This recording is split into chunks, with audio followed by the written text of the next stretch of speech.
Welcome back to the Ivy Unleashed podcast. Today is a fun day. We have a very fun episode, last minute planned. We decided to write down our top 10 together. So each of us, our top 5 reasons, things that give us courage to live boldly, to take risks, because we've been taking a lot of risks lately.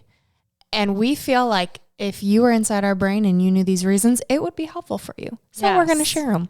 Yeah, and I don't know what Brooke, I can maybe guess, but I'm excited to hear what you wrote down, and I'm excited to share what I wrote down, and I think they probably won't be a big surprise to either of us, but I think too, talking through what gets you in this frame of mind, what gets you in the stage of life where you feel like, I don't care what anybody thinks, I'm going for it, because that's where I'm at, where I'm like, this makes me feel like me. This makes me feel on fire. And I don't care what you think or say, actually. Like I used to be like, well, it's a business called Gold Ivy Health Co. And what we're trying to do, it's like, nope, we're doing it and it's helping. And the only reason it's going well is because we believe in what we're saying and doing and stepping into this and taking the risk and unapologetically going for it. Yeah. And it's given us a lot of confidence. Like it is true. The confidence comes after you put yourself out there.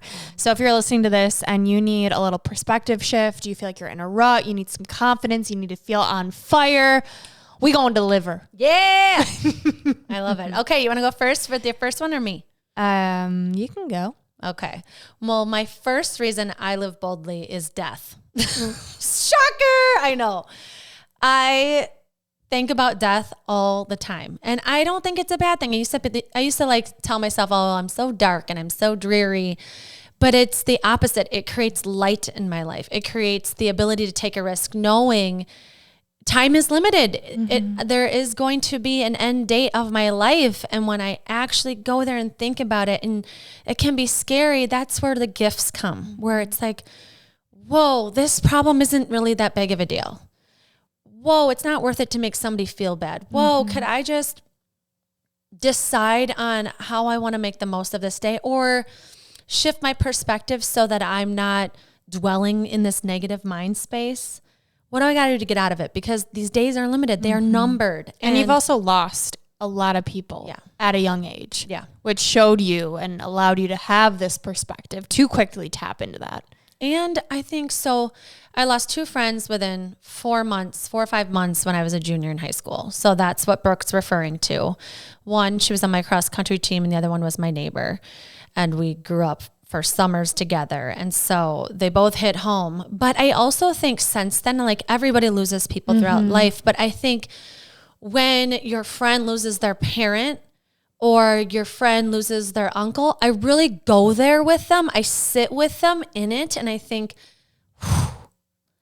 what if that was my mom, you know? And I feel it. Like I take the moment to understand that time will come. And I know everybody has complicated relationships with family members, and that can be a tricky thing to do sometimes.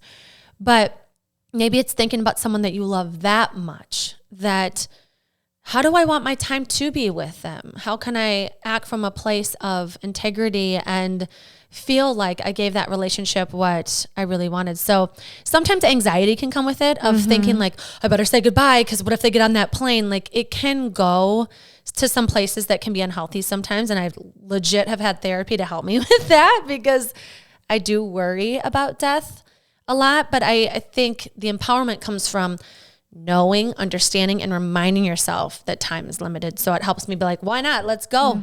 Let's do it. Well, and for me, my number one is death too. And you're talking a lot about other people dying, right? Losing time with them. And I think about that also. And what if it's me, right? With my health journey, I would think, I don't want to live my limited time on this earth sick. Like this is not how my story ends. And that gave me so much motivation to keep searching, keep fighting, keep being healthy and doing the things and making the decisions I needed to feel good because time is limited. And so what if I don't wake up tomorrow? What if this is my last chance? Like how quickly life can be taken from you. It's so precious. And it's a constant bringing your mind back to remember that. I think whenever I'm in a rut, something that always helps me is remembering that. of my time is limited. What shift do I need to make here mentally to think about it? And I always come back to Ian's alive. Like that is my grounding thought. And I think it's powerful for everyone to have that of what's that thought that you can immediately think, and it brings you back in the moment of like, okay, this isn't that big of a deal. It'll be okay. And death, for me, that's it. Mm-hmm. So you think that about Ian? I think about other people. I think about Ian. I think about myself. I think death, whatever way you want to twist it, is a powerful tool to use. I love that idea too because, it's like me, I'm saying you have like this agency over how you feel. And sometimes you don't feel good. Mm-hmm. And sometimes that messes with your mental health. And so I think that's almost like an extra battle to think about. I don't want to live my life like this. How much agency do I have over how I feel when you are having to go to the doctor and be put on medications and those types of things? Like that could be an extra mind game on top of a mind game. It is. It's the dance between, okay, my pain is valid and it's my pain. And also there are people that have it way worse.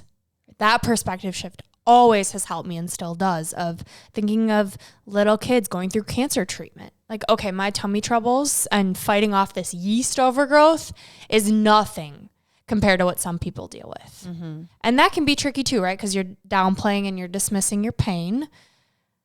But if it's allowing you this mindset shift of, okay, it's going to be okay. Mm-hmm.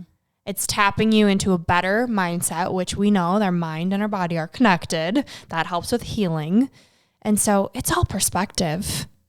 Mm-hmm. Yeah, and that's an important balance because you need to validate how you're feeling. It's your truth. Mm-hmm. And so if you're not feeling great, you can't be like, well, someone else is, like you said, it's that dance of validating but not staying stuck. Mm-hmm. Right. And I think time is limited. Right? Thinking about death, that helps me take bold action. And that leads to my second point, which is regret. Like, what if I don't? Like, what am I missing out on? I think of Ed Milet a lot. He has this quote in the story he always says of, he gets to heaven and God's like, here's what your life could have been. And like thinking about that is freaky. It can get you in a mindset just like a tunnel. Yeah. But it's also cool to think like, yeah, okay, like life is short. Take the damn risk. Yeah. What if it does work out? Yeah. You were just talking about a coworker too that was like, well, what if, back in my 20s, I really would have poured into like my education or my career. Mm-hmm. And that's a tricky dance too, because it's like that butterfly effect, like what would be. And I think of Rene Rodriguez too, because when people are deciding whether or not to hire him, they'll be like, how much does it cost? And he's like, what's the cost of not having me? What's the cost of not chasing this dream? What are you giving up? What feelings, sensations, experiences, relationships are you potentially going to have the regret of not pursuing? And we talked about that when I was debating quitting my corporate job. Like, what am I leaving on the table by not having more time to pour into Gold Ivy? Like, what would shift if I had more time available to pursue my dreams? Mm-hmm. Yeah. And I think you can ask yourself that about anything of what's been calling me and I'm not pursuing it. Like, am I going to regret not just trying, not just reading a book about it, taking a class about it, following someone that why do I admire them so much? What could be a small step so that, once I do 5 years from now, I don't regret, I was thinking about this in 2024. Why didn't I just try it then? Where could I be now? And so you don't want to live in regret, but I do think it's a powerful perspective shift. Well, using that, but having the mentality of what if this works out? What if this was meant to be? I heard something and I had to put it on Instagram the other day of worrying is really praying for what you don't want. And I'm like, ooh, yes. Like, it's a simple shift of what if this happens? What if this doesn't work out too? What if it does? Like, you catch yourself having those thoughts. I do all the time. And then I'm like, what if it does? And just leave it at that. Like, you notice how much lighter it feels in your body. And it's a practice. I train myself to think that way. And I do every day. Like, it's a constant battle. Your brain is looking for the threat. And so it's normal to have those thoughts. But to have that quick switch Yeah. That's where the power is. Catch yourself in that and flip it. That is such a powerful place to live from, of what if it does? Instead of that negative spiral you can go in. And we get in that, but we don't even realize we're doing it, And so it's also fun. Like we've been talking a lot lately about this entrepreneurial game. Like it's really just a game. We're just making things up as we go based on what feels right and aligned for us. And we can view it as this is so scary and hard. And what if it doesn't work out? Or like, ooh, okay, what can we do here? What fun can we have? When you live your life from a place of that, of what do we want this to look like? It's way more empowering. Yeah. Well, my second one has to do with just being a model, like being an example of, when you think about someone you love so much and you think about them being a kid and what you would want for them. So think of Ian and think about which I know he has wonderful parents, but like thinking of, if it was an imaginary person, what would you want them to do for him? You would want them to make him feel like he could do whatever he wanted and he could take risks and he could be himself and you wouldn't have to change, And so I think about that with my kids. I love them so much. And I'm like, all I want is for them to feel like they can live boldly. Like they can say what's on their heart and not worry about what anybody thinks. And the only way for me to be that influence for them is to live it. I can say it, but I need to live it. And so for me, that's what I want to do, is for them to be like, oh yeah, my mom, when I was a kid, she was building a business and she'd get up before the sun came up and she'd be present with me, but man, we'd have to leave because she would be recording with people and taking these risks and got us to go on some vacations and make memories together. And I just want them to think of me as that person that stepped into my power and paved a way for them to feel like they could do the same thing. Yeah. It's like, who do you want to be a role model for? For you, it's your kids. And someday, right, I hope that's me. But I also wrote down being an example, which is similar to what you're saying. And for me, it's serving. It's sharing my story, being vulnerable. And it's not about me, it's about them. Who needs to hear what I have to say? Who needs me to talk about what I'm going through so that it inspires them to keep going? And whenever I'm feeling stuck or in a negative mindset, that helps shift me out of it. It's not about me, it's about them. And what you're saying is risky. You are living in America and you've had an experience where a lot of people would just be quiet about it because it's, doctors are powerful people, and in some respects you've been quieted by them, and to go against the grain and be like, I'm trying some stuff that might seem weird or it's so vulnerable, the things you talk about that you've had to try so that you can be okay. And I think that's risky. I think that's why things go viral for you, is because you're saying it and it's a risk, but it's paying off. It is. And it's also me serving others, but in return, it's helping me. And I always talk about when I'm on other people's podcasts, how we started Ivy Unleashed because of what I was going through. And I knew that I couldn't be the only one. And by starting this podcast, we had on Emily Field, who introduced me to a functional nutritionist who I worked with, who got me to get a GI map test, which really solved my medical mystery. And so if I wouldn't have put myself in this position to start a podcast to share, I wouldn't have gotten answers. Right? So it all comes back around, but it came from, I'm not doing this to help myself. I'm doing it to help others. And in return, it helped me. Yeah, but it's risky. And I think we live in this space where we're constantly sharing everything. And I think now it's like our normal. But to have our listeners think of what if you were sharing all the things that are going on in your mind, what you're learning in therapy, these challenges you have in your life, it's why we're doing what we're doing, and maybe the listener isn't doing that, but it's a risky thing to do, and you do get backlash, and you do get comments, and you do get opinions, and it's really important to stand in your truth and take that bold risk. It is worth it. I truly believe it is. Yeah. My next one is all around value. And this can be tricky because it's that do, I'm valuable if I do enough type of thing. But for me, I wrote down, I consider myself valuable if I've inspired others, and that doesn't come from sitting around.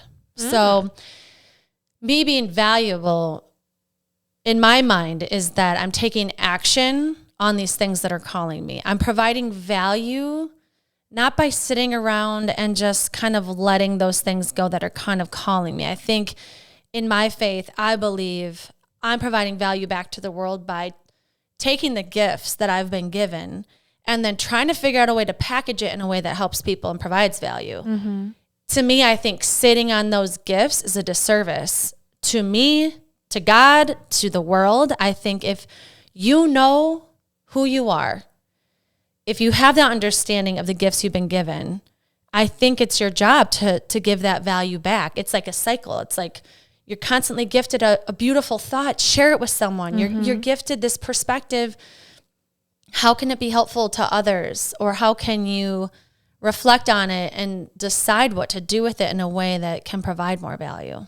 So you feel like when you have this calling, this gift for anyone listening, that's your sign you can act boldly. Yes. Gives you the courage and the confidence to act boldly because you know you were given this gift from a higher power. Yes. And it's your job to unleash it. I think it's selfish to hold it in. I think, like, for me, anybody listening, think of your gifts. Think of like things that if someone were to say like, man, you're so good at that, or wow, I love that thing about you that I just love so much is this.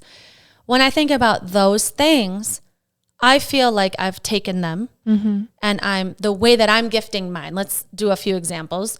One could be running. Mm-hmm. It sounds weird, but it's something I'm really good at. It's really easy for me. And so I've helped others cross finish lines and have this new belief in themselves that they can do the same, right? When it comes to the podcast, I feel like I've been gifted the ability and the boldness and the confidence to say, I don't know everything and I'm learning and let's learn together. I feel like that's valuable. Mm-hmm. And so I think those are what it is for me. It might be just the gift of you sharing your gratitude for things or your understanding of life and sharing it with your children. It could be anything, but I just feel like holding that in, the gifts, I think one is understanding what they are, and two is gifting it back to someone and putting it into the world so that it's not just like staying with you. Does that make sense? It's in service of others. Mm-hmm. When you know that you're doing it for others, it's easier to take those risks.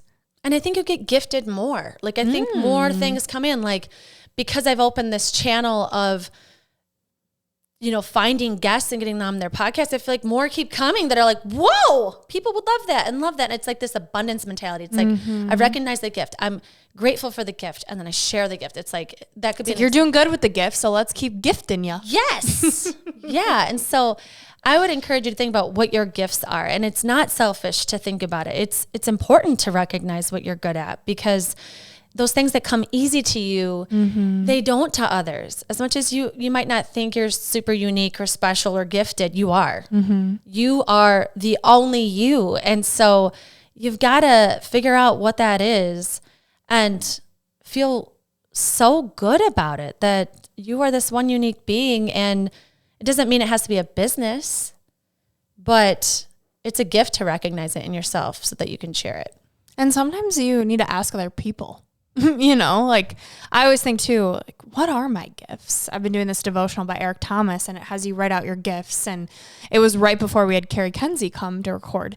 And I'm like, guys, I don't know, like, what are my gifts?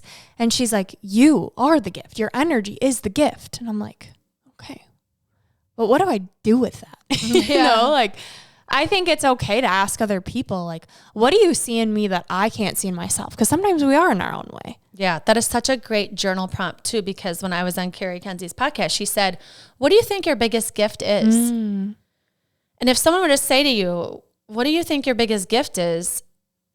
You might be busy right now running around, but when you get a minute, sit down and really think, like, what are some of my biggest gifts? What would I say? What I think is, I had to pause. I had to think too. What'd you say? I said, I feel like my gift is that people feel like they can open up about their life with me. And I'm like, I don't know if it's because I'm so out there and weird that like they see it in me, so they feel like they can do it. What that gift is, if it's, I can put it in words. I don't know if it's like a warmth, if it's a reflection because I'm doing it that they can do. I'm like, I don't know. I can't analyze it to put it in these like beautiful words, but I would say it has something to do with feeling like people can share with me, if that makes sense. Yeah, it's like providing a safe space. Like if I were to tell you what I think your gifts are, like what comes easy to you? Yes, running, but also allowing people to feel seen and heard and boosting people up, like elevating them. Like every time we have a guest on, you do such a beautiful job of making them feel seen and heard and valuable. And so I think what you're saying too is when people feel safe enough to come talk to you, it's because you help them see the value in what they're going through and what they're capable of. Yeah. Call it a coach, call it whatever, and that is hard to put in words. It is. But thank you for trying. And that made me feel great. I feel like your gift so much is what you just said, which is energy, which is so like there's no coincidences because that is what you help people cultivate.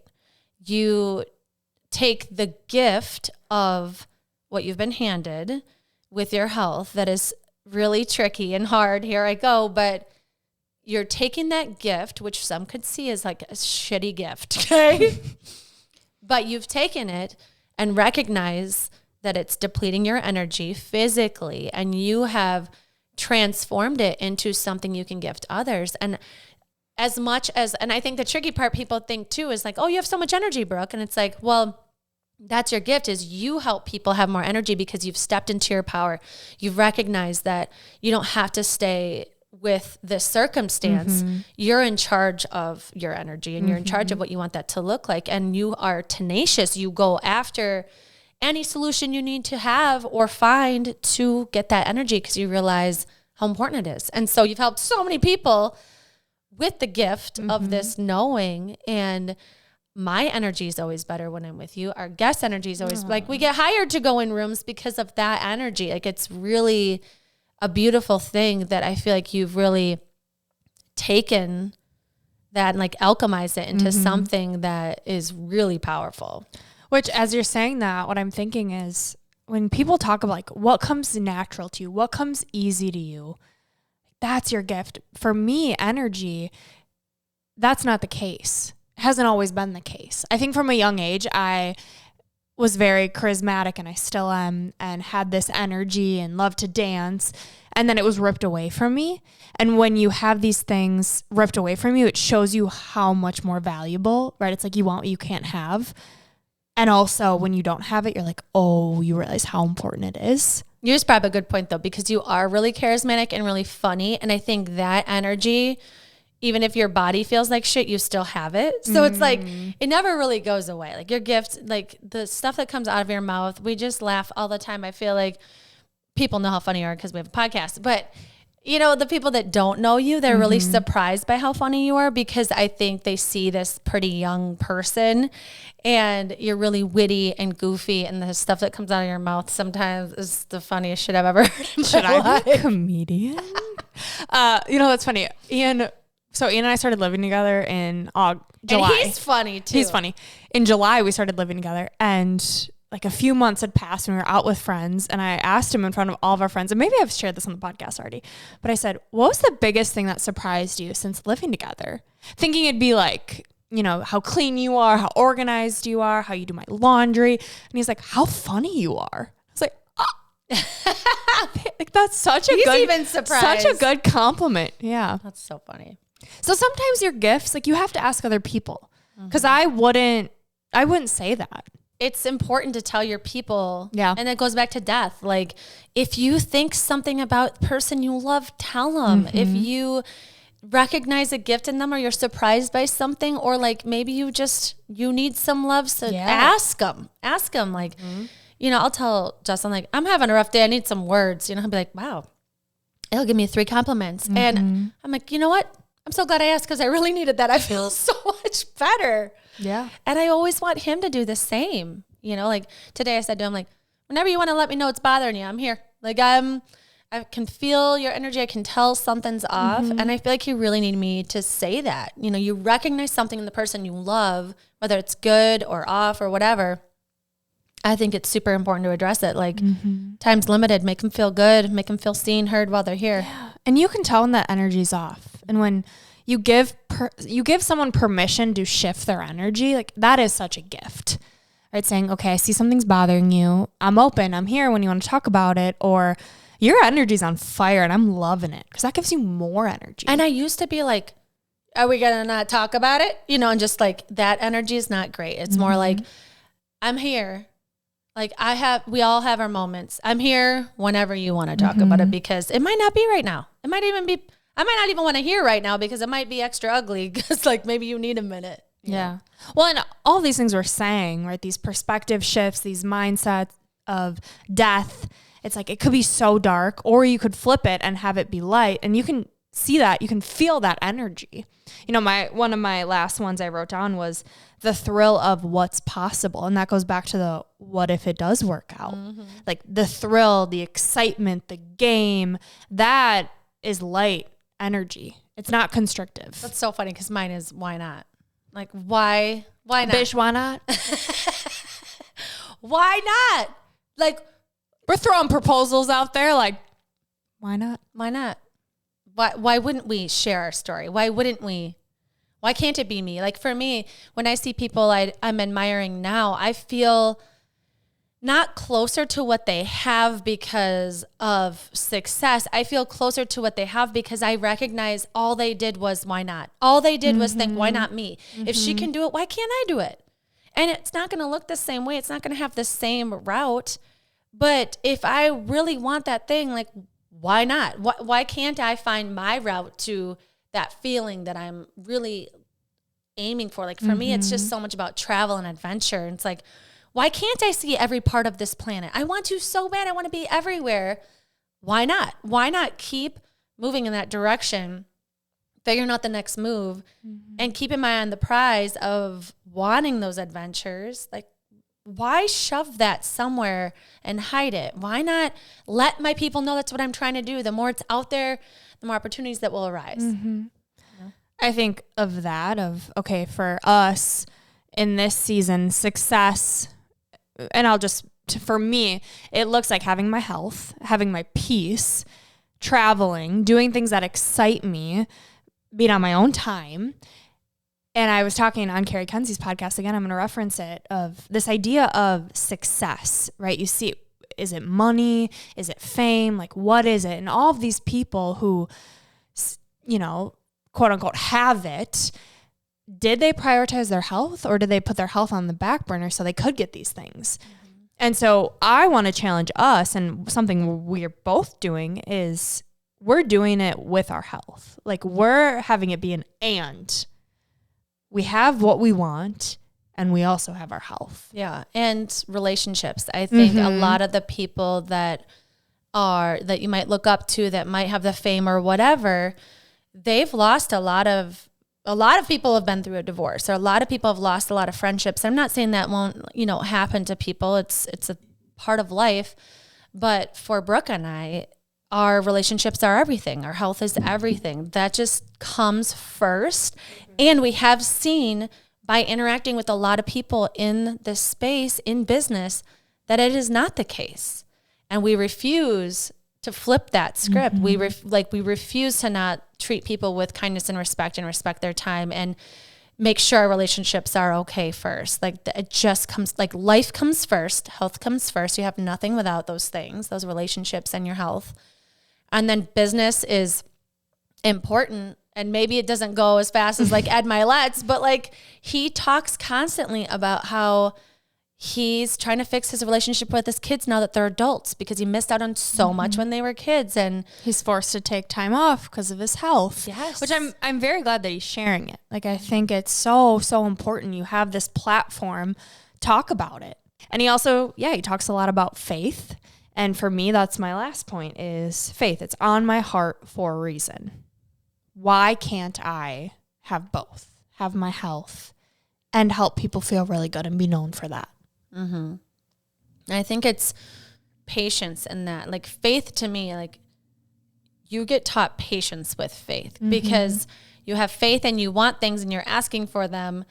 But I think God makes you wait till his timing's right. And that's not easy all the time, you know, and, you know, and some people could say, oh, he got fame fast. He didn't. He worked so hard. He was like homeless. He, you know, there's some like, just using him as an example of like, why can't I have? It's like, you can, but he also worked his butt off, and having faith and trusting in the process of, as long as I think you are being honest, being truthful, living in integrity, taking care of yourself, understanding your life is a gift. I think God will provide the things you're asking for, and it might not look exactly the way that you want. And there's going to be so many lessons along the way, but I think having faith is trusting that I'm going to keep tapping into that truth and living from a place of integrity in my relationships, in how I act, doing my absolute best, knowing I'm going to fail, knowing I'm going to be learning these lessons along the way. It's tricky, but like having faith is crucial. It is like, it wasn't on my list, but damn, that is a great point. You know, it's like, Jesus, take the wheel. Take a bold action, take the risk. And if the risk is in alignment with what feels important to you, it allows you to be a greater version of you, help others, have faith that it'll work out. And if it doesn't, you'll figure it out. Like, it wasn't meant to work out. What's that quote? That rejection is God's protection. There's so many different variations of that. I think when you are struggling or you take that risk and you're like, yeah, having that quote go through your mind, that mindset is so, so important. Yeah. And we talked about that the last time you and I had an episode, is like, it's all just learning. Like if you take the shame, the blame, the guilt of how things didn't go, because like taking a risk, being bold, it requires you to have faith and know that things aren't always going to go perfectly. They just don't. Like, that's just not life. And it's just like, you're going to learn something from everything. But the biggest thing we want you to learn is that it matters what you're being called to. It matters that you're thinking about taking this risk, and it matters who's in your circle to help support you. I was just going to say, not on the list, but your support. But you've got to have your own back first, because your support system doesn't know what's calling you. You've got to tell the people in your life something that you're thinking about. If it matters to you, it's going to matter to them. And if it doesn't, then they're not the right people to have in your circle. Yeah. I mean, support could, yes, be your people, but it could also be, what podcasts are you listening to? What books are you reading? You know, how are you constructing that mindset where you can keep taking these risks that are going to have big rewards? To close this out, my last thing that helps me take bold action is having confidence in my authenticity. Because I have tried to do what other people are doing. I've tried to take advice, motherhood advice, and try and do the things the way people does not work. It doesn't. It feels uneasy. It feels like unrest. It feels like resentment. It feels like, why doesn't this work for me this way? Like, they like that, you know, it's just like, I should like that. Like, that doesn't work. It doesn't work. What does work is tapping into those gifts, understanding that I can be confident in the things that come naturally to me or that really intrigue me. Maybe it's you aren't great at it, but you always think about it and you want to just do that thing imperfectly. And it brings you joy to be like goofy trying the thing. And if it gives you unrest and uneasiness to try and do things the way everybody else is doing it, then try it your own way. Take the risk. Figure out what that looks like for you. Is it trying a new recipe? Is it trying a new activity? Is it reading a book about something that keeps intriguing you? Like, just take the first couple steps, because you get confidence in that, because what you'll see is it's going to light you up. And you're going to be like, I know it's weird that I like to run 26.2 marathon or 26.2 miles all the time and people think I'm crazy. But you know what? It ends up being something that's like pretty fun for me to talk about. And I light up about it and I draw on those people, and I love that. And it's a rare thing, but for me, it might be weird to other people, but like, because I love it, that energy is contagious. And then it builds confidence in me to like, okay, what else do I love? Yeah. You're not faking it. Right. It's what interests me and not having any judgment. Like trusting that little voice, that little intuition that's like, ooh, do that. It's fun. It's exciting. Yeah. What could this turn into? And even if it doesn't turn into anything, like I think I'm in this stage right now where I want to normalize just like having random hobbies. Like I have this recent interest in pickleball, and Ian's like, you never wanted pickleball. I'm like, I know, but like it could be fun. You know, like having things that aren't work related, you're not trying to master and get so good at, but it's just the art of like having fun. Yeah. See what it can turn into. I love that. And I think, like you said, it's where confidence comes from. It's like, it comes after. It comes after you test out taking the risk.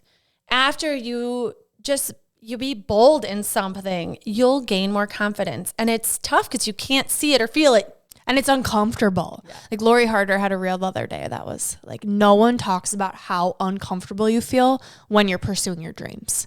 And we've said it before. Like I've said to you, do you think I'm just going to be uncomfortable the rest of my life? Because you do keep taking these risks. If you are a go-getter, if you want big things, if you want to reach your dreams, like you keep stepping out of your comfort zone, and you have to, but that shit's uncomfortable. And so how do we find the peace and the calm as we do that, whether it's meditation or your morning routine, or you unplug and you have certain hours at night that are just for you and you're thinking about what makes you happy and at peace. I think you have to carve that time out, because what I'm realizing being an entrepreneur and chasing my dreams is like, I'm really uncomfortable, and that shit's kind of stirring up my nervous system, and that's not good for my healing. And so this dance of, okay, my mornings and laughing with Ian or laughing with you, like cherishing these moments where it feels good, it feels calm. And then also like taking the rest, like quitting your corporate job. It's like pulling back the slingshot, right? It's like fuel up the tank with the laughter and the joy and the presence and the calm, so that you can go, that you can be bold. It's really important. And we're here for you. And I would just say too, like Brooke said, the books you're reading, the podcast you're listening to, as much as we might be a good influence for you on that, like sometimes you need to turn it off. You need the silence. You need to be able to hear yourself, because I think we have great tips and we're talking about our life, but this is ultimately about your life and what's calling you. And you've got to quiet the noise so you can hear yourself. Yeah. But don't quiet us too long, because we've got some good stuff coming your way. Like Andrew said, we're here for you. We want to know what's working well for you, what you're finding. We don't know everything, and we value what's working for you. So let us know. Leave a comment. Please reach out. We want to hear from you. Yes. And your piece of gold from us truly is be bold. Keep learning about yourself, aligning with the highest version you can find, and unapologetically going after what is calling you. This is Gold Ivy signing off. Listen to your truth and go chase your gold.